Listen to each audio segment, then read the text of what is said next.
आप जिसे ब्रह्मांड कहते हैं, वो एक जीवित जीवन और एक जीवित मन है। जैविक पहचान आपकी सबसे ज्यादा सीमित करने वाली पहचान है, क्योंकि ये आपके शरीर तक सीमित होती है। अगर आप जीवन के खेल में रहें, तो अचानक आप जो चाहें वो कर सकते हैं, सिर्फ ये या वो नहीं।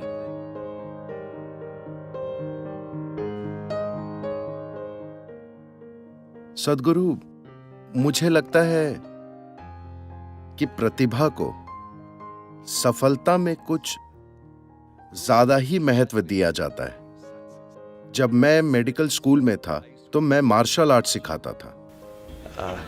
वो मेरा पैशन था।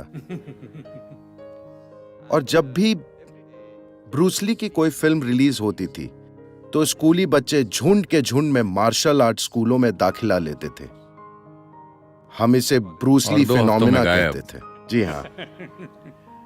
कुछ ऐसे बच्चों को देखा जिनका शरीर मार्शल आर्ट के लिए बिल्कुल सही था और जिनके अंदर इसके कुदरती गुण थे, और मैं सोचता था, ओह, इस बच्चे को ब्लैक बेल्ट मिलेगा।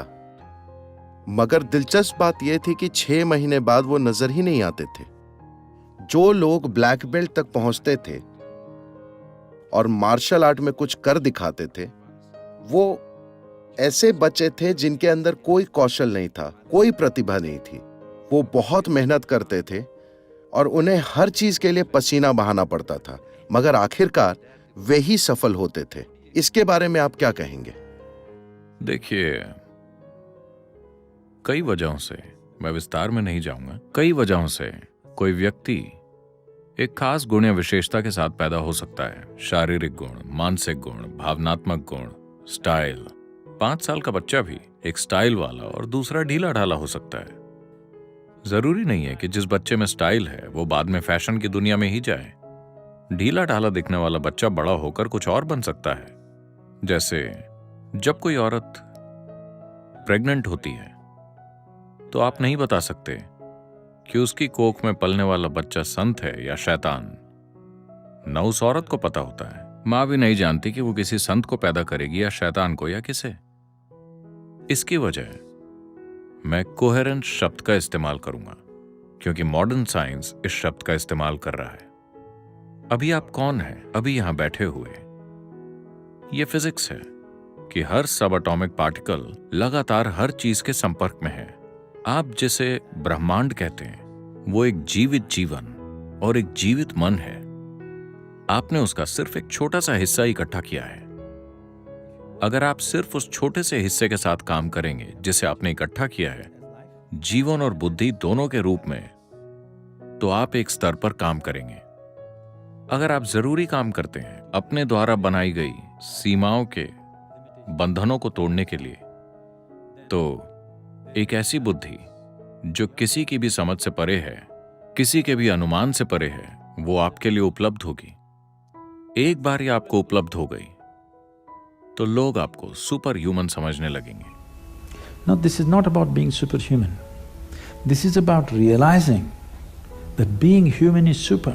ये सुपर ह्यूमन होने के बारे में नहीं है। इसका सार है ये जानना कि इंसान होना ही सुपर है। इंसान होने के महत्व, उसकी विशालता को समझा नहीं गया है। इसलिए हम हमेशा किसी तरह की मैथमेटिकल कैलकुलेशन में उलझे रहते हैं। ठीक है, इस व्यक्ति का IQ इतना है तो वो शायद ये बनेगा।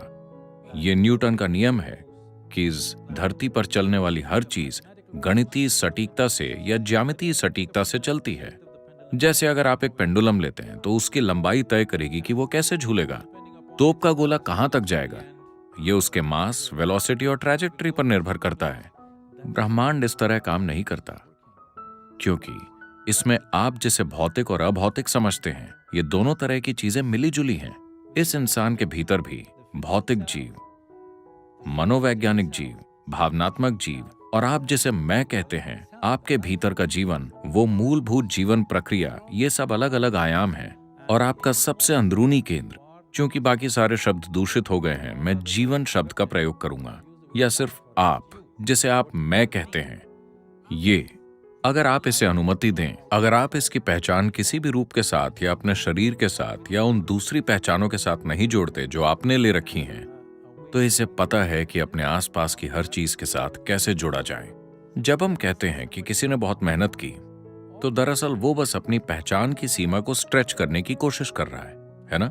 वो अपनी सीमा को स्ट्रेच करने की कोशिश कर रहा है। अगर वो अपनी सीमा को आगे बढ़ाने में कामयाब हो जाता है तो जो चीज उसे कभी संभव नहीं लगती थी या अपनी क्षमता और काबिलियत के बाहर लगती थी, वो उसकी हो जाती है चमत्कारी रूप से। मैं आपको सैकड़ों ऐसे लोग दिखा सकता हूं जो मेरे पास आते हैं, हम कुछ समय तक उनको तैयार करते हैं और फिर दीक्षा देते हैं। आप देखेंगे कि 24 घंटे में उनके चेहरे का आकार बदल जाएगा, उनके जेनेटिक्स बदल जाएंगे। आप उनकी तस्वीरों को देखेंगे तो पाएंगे कि रातों रात वो काफी हद तक बदल गए हैं। ऐसा सिर्फ उनकी पहचान के विस्तार के कारण होता है। तो भारतीय आध्यात्मिक परिवेश में हमें आध्यात्मिक का मतलब समझना होगा। ये ऊपर देखने या नीचे देखने के बारे में नहीं है। जब हम आध्यात्मिक कहते हैं तो हम भौतिकता की सीमाओं से परे जाने की बात कर रहे हैं। फिलहाल भौतिक यहां लोगों के अनुभव में एक ठोस चीज की तरह है, मगर मॉडर्न फिजिक्स आपको बता रहा है और मेडिकल साइंस भी ये कहना शुरू कर रहा है, या किसी को बात समझ ना आए तो 2 मिनट तक अपनी नाक बंद रखिए तो उन्हें समझ आ जाएगा कि उनका अलग अस्तित्व नहीं है, ये एक लेन देन है। सिर्फ सांस ही नहीं बल्कि सब एटॉमिक पार्टिकल्स के स्तर पर भी लगातार लेन देन होता रहता है। अगर ये लेन देन जरा सी सजगता से भी होने लगे तो अचानक आपके पास जबरदस्त क्षमताएं आ जाती हैं जिन्हें आपने कभी संभव नहीं माना था। जैविक पहचान आपकी सबसे ज्यादा सीमित करने वाली पहचान है, क्योंकि ये आपके शरीर तक सीमित होती है। कोशिश करके आप उसे तोड़ सकते हैं, चाहे आप किसी भी रूप में कोशिश करें। ज्यादातर लोगों की कोशिश अचेतन, अवैज्ञानिक होती है। बस कोशिश कर करके वो चीजें कर लेते हैं। मगर एक उपयुक्त और वैज्ञानिक रूप से कोशिश करने के भी तरीके हैं।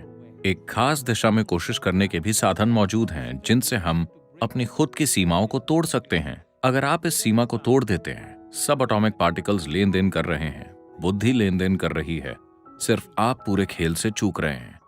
अगर आप इस खेल से न चूकें, अगर आप जीवन के खेल में बने रहें, विचारों और भावनाओं के खेल में नहीं, अगर आप जीवन के खेल में रहें, तो अचानक आप जो चाहे वो कर सकते हैं। सिर्फ ये या वो नहीं, एक इंसान ऐसा कर सकता है बस अगर वो अपनी सीमाओं को तोड़ दे। ये सीमाएं कई स्तरों पर हैं, मगर सबसे मूलभूत चीज है पहचान।